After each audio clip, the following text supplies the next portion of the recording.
নতুন কাপড়-চোপড় কে না পছন্দ করে? আমিও এর ব্যতিক্রম ছিলাম না। আমাকে যখন ছোটবেলায় আমার বাবা নতুন কোনো কাপড় কিনে দিত, সে কাপড়ের মূল্য হয়তোবা খুব বেশি ছিল না। তারপরও আমার কাছে সেই কাপড়টা অনেক মূল্যবান ছিল। কারণ আমার বাবা অনেক ভালোবেসে আমাকে কাপড় কিনে দিত। তো বন্ধুরা সবাই কেমন আছেন? আশা করি অনেক ভালো আছেন। আজকে আপনাদের সামনে আবার একটি ছোট একটা ভিডিও নিয়ে আসলাম। আজকে আমি আমার ছেলেকে নিয়ে টেইলার্সের দোকানে এসেছিলাম। এটা আমার একটা পরিচিত কাকার দোকান। সে অনেক সুন্দর সেই পুরুষদের, শিশু বাচ্চাদের সেই স্কুল ড্রেস বা অনেক ধরনের ড্রেস বানিয়ে থাকেন।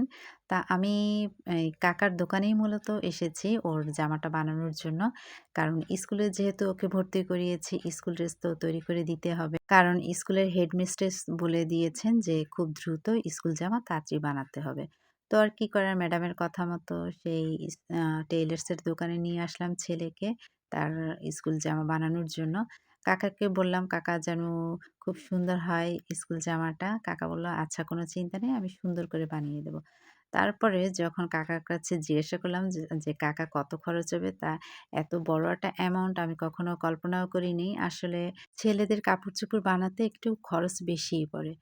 তো আর কি করার, এখন দাম বেশি হলেও ওর সেই স্কুল ড্রেস অবশ্যই আমাকে বানিয়ে দিতে হবে। তো দেখেন এখানে কাকা ওর সুন্দর করে সেই তার বডির মাপগুলো নিচ্ছিল। আমি এই কাকার দোকান থেকে মাঝে মধ্যে গজ কাপড় কিনে জামা প্যান্ট বানিয়ে থাকি। শুধু গজ কাপড় নয়, এখানে অনেক সুন্দর, সুন্দর থ্রি পিসও পাওয়া যায়, বিভিন্ন ধরনের শার্টও পাওয়া যায়। তো যারা এত সময় আমার ভিডিওটি দেখেছেন আশা করি আপনাদের একটু হলেও ভালো লেগেছে। তা ভিডিওটি লাইক, কমেন্ট করে দেবেন এবং যদি ভালো লেগে থাকে তাহলে অবশ্যই একটু শেয়ার করে দেবেন। তো আজকে ভিডিওটি এই পর্যন্ত রাখি। ভালো থাকেন, সুস্থ থাকেন।